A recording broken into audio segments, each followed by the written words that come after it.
રેસ્ટોરન્ટમાં જ્યારે આપણે પંજાબી જમવા જઈએ ને ત્યારે ઓર્ડર આપીએ ને એટલે 15થી 20 મિનિટમાં સુગંધીદાર ટેસ્ટી પંજાબી સબ્જી છે ને ટેબલ પર આવે. એટલે એવો વિચાર તો આપણને આવે જ કે આટલી જલ્દી આટલી ટેસ્ટી સબ્જી રેસ્ટોરન્ટમાં કઈ રીતે બનાવે. તો તેનું કારણ હું તમને કહું ને તો તે છે કે સબ્જી માટે તેઓએ બનાવી અને રાખેલી ગ્રેવી. તો હા, આજે આપણે રેસ્ટોરન્ટમાં મળે ને તેવા 50થી વધુ અલગ અલગ પ્રકારની સબ્જી બનાવવા માટે અને તે પણ લસણ ડુંગળીના ઉપયોગ વગર ગ્રેવી બનાવવાના છીએ, જે એક વખત બનાવી અને પછી ફ્રીઝમાં 2 થી 3 મહિના સુધી સાચવી શકાય છે. અને જ્યારે પણ રેસ્ટોરન્ટમાં મળે તેવા સ્વાદનું શાક તમારે ઘરે બનાવવું હોય ને તો કોઈ પણ જાતના મસાલા ઉમેર્યા વગર ફક્ત ગ્રેવીમાંથી ઇન્સ્ટન્ટ સબ્જી તૈયાર, અને તે પણ માત્ર 5 મિનિટમાં.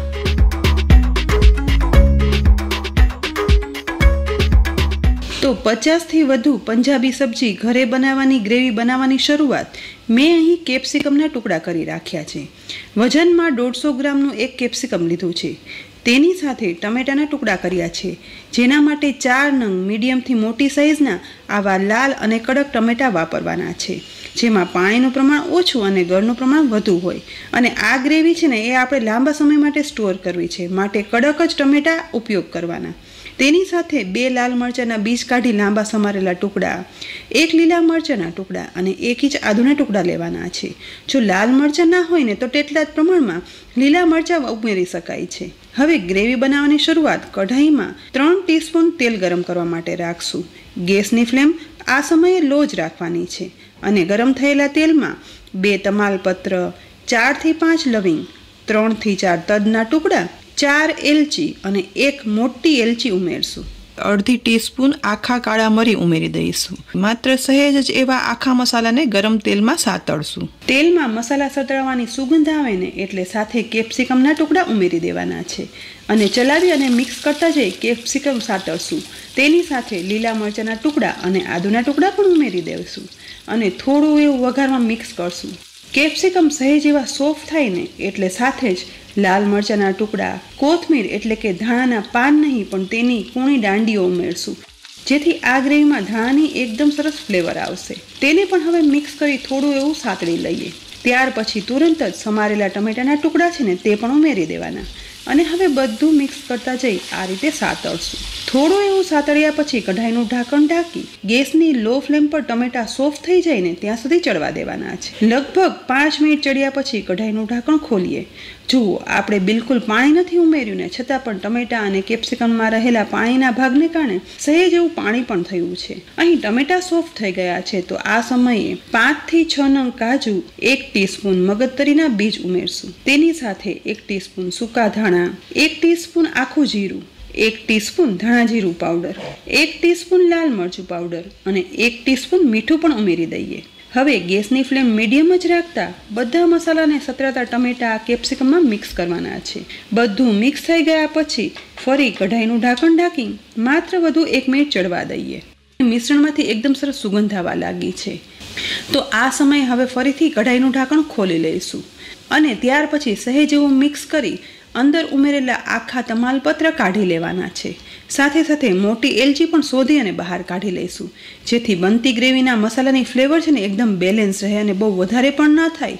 હવે બનેલા મિશ્રણને ગેસ બંધ કરી અને નીચે ઉતારી લઈએ અને આ મિશ્રણને આપણે સાવ ઠંડુ થવા દેવાનું છે. આ મિશ્રણ ઠંડુ થાય છે ને એ દરમિયાન આપણે પાવડર મસાલાની એક પેસ્ટ બનાવવાની છે, જેને માટે એક બાઉલમાં અડધી ટીસ્પૂન હળદર પાવડર, 3 ટીસ્પૂન કાશ્મીરી લાલ મરચું પાવડર, 1 ટીસ્પૂન ધાણા જીરું પાવડર, અડધી ટીસ્પૂન દાળ શાક માટે વપરાતા કોઈ પણ ગરમ મસાલા પાવડર ઉમેરશું. સાથે જ અડધો કપ પાણી ઉમેરી અને બધું મિક્સ કરી લેવાનું છે. અહીં મિક્સ કરતાં મને હજી પણ આ મિશ્રણ થોડું એવું થીક લાગે છે, એટલે વધારે અડધો કપ પાણી ઉમેરી અને મિક્સ કરી દઈએ. હવે અહીં મસાલાની પેસ્ટ બની અને તૈયાર થઈ ગઈ છે તો તેને સાઈડમાં રાખીએ. બીજી તરફ કેપ્સિકમ ટમેટાનું મિશ્રણ પણ સાવ ઠંડુ થઈ ગયું છે તો આ ઠંડા થયેલા મિશ્રણને મિક્સરમાં જારમાં ઉમેરી દેવાનું છે. બધું મિશ્રણ જારમાં ઉમેર્યા પછી જરા પણ પાણી ઉમેર્યા વગર જારનું ઢાંકણ ઢાંકી દઈએ અને એકદમ સ્મૂથ પીસી લેવાનું છે. અહીં પીસ્યા પછી જુઓ એકદમ સ્મૂથ પેસ્ટ બની અને તૈયાર થઈ ગઈ છે. તો મહિનાઓ સુધી સારી રહે તેવી સબ્જી ગ્રેવી બનાવવા માટે ફરીથી આપણે કઢાઈ ગેસની લો ફ્લેમ પર રાખી દઈએ અને તેમાં 4 ટીસ્પૂન તેલ ગરમ કરવા રાખશું. તેલ ગરમ થઈ જાય ને એટલે આ સમયે સૌથી પહેલાં તેમાં હળદર, લાલ મરચું પાવડર, ધાણા જીરું પાવડર અને ગરમ મસાલા પાવડરની લિક્વિડ પેસ્ટ બનાવી હતી ને તે ઉમેરી દેવાની છે. સાથે જ આ બાઉલમાં થોડું એવું પાણી ઉમેરી તેને પણ ઉમેરી દઈશું, જેથી શું થશે કે મસાલા ગરમ તેલમાં સતરાઈ જશે અને એકદમ સરસ કલર અને ફ્લેવર પણ આવી જશે.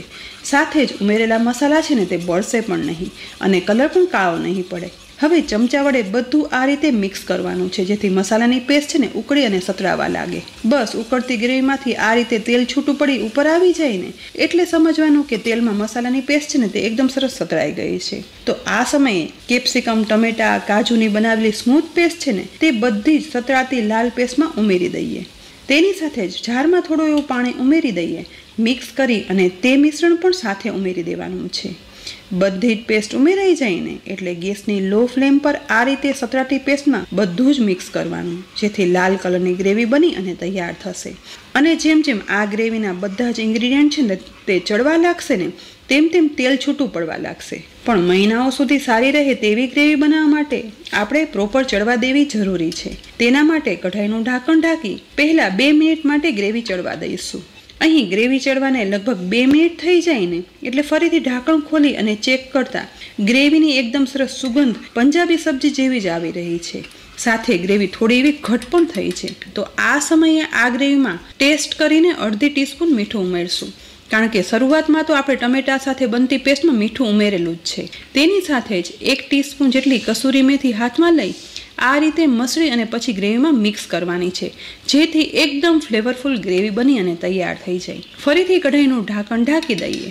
અંદાજે વધુ 4 થી 5 મિનિટ ગેસની લો ફ્લેમ પર ચડ્યા પછી હવે ઢાંકણ ખોલતા તમે જોઈ શકો છો ગ્રેવીમાં એકદમ સરસ તેલ છૂટું પડી અને ઉપર આવી ગયું છે. અને 2 થી 3 મહિના સાચી શકાય તેવી ગ્રેવી ચડી જશે ને ત્યારે ગ્રેવીમાંથી ઉમેરેલું બધું તેલ અલગ થઈ જશે અને તેના ઉપરથી તમારે સમજી જવાનું કે આપણી ગ્રેવી છે ને તે પરફેક્ટ તૈયાર થઈ છે અને આ ગ્રેવી છે ને 2 થી 3 મહિના સુધી બગડશે જ નહીં.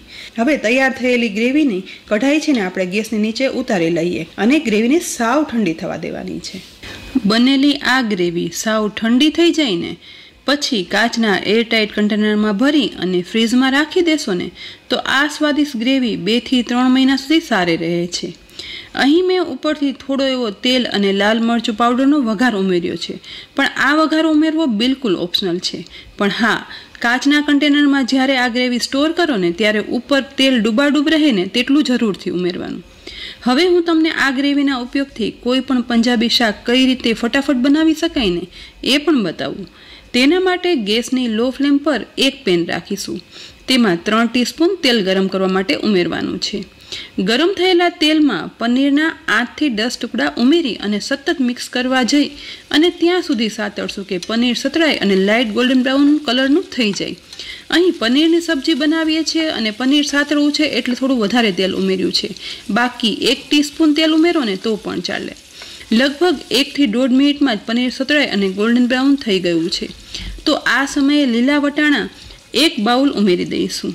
અહીં મેં 2 વ્યક્તિને થાય ને એ પ્રમાણે શાકની સામગ્રી લીધી છે. વટાણાને પણ પનીર સાથે જ મિક્સ કરતા જઈ અને સાતળવાના છે.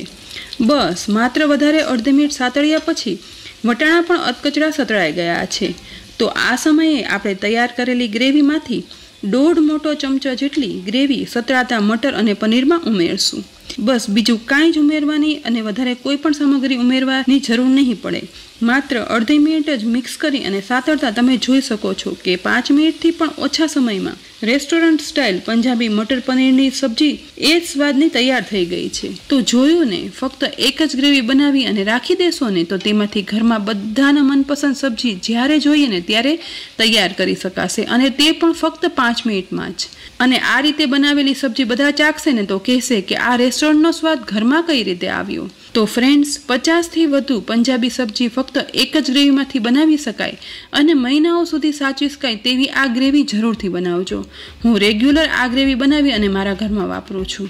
તો દરેક ઘર માટે ખૂબ જ ઉપયોગી આર્ટિફિશિયલ કલર કે ફ્લેવરના ઉપયોગ વગર બનતી પંજાબી સબ્જીની આ લસણ ડુંગળી વગરની ગ્રેવીની રેસીપી તમને કેવી લાગી? ખરેખર જો ઉપયોગી લાગી હોય ને તો લાઈક કરી અને કોમેન્ટ પણ કરજો, સાથે શેર પણ કરજો અને આ જ સાથે અમારી યુટ્યુબ ચેનલ સબસ્ક્રાઇબ કરી લેજો, સાથે અમારા ફેસબુક પેજને લાઈક કરી અને ફોલો કરજો, જેથી આવી અનેક ઉપયોગી રેસીપીના અપડેટ્સ તમને તુરંત જ મળી જાય. ફરી મળશું ઉપયોગી રેસીપી સાથે. ત્યાં સુધી આવજો.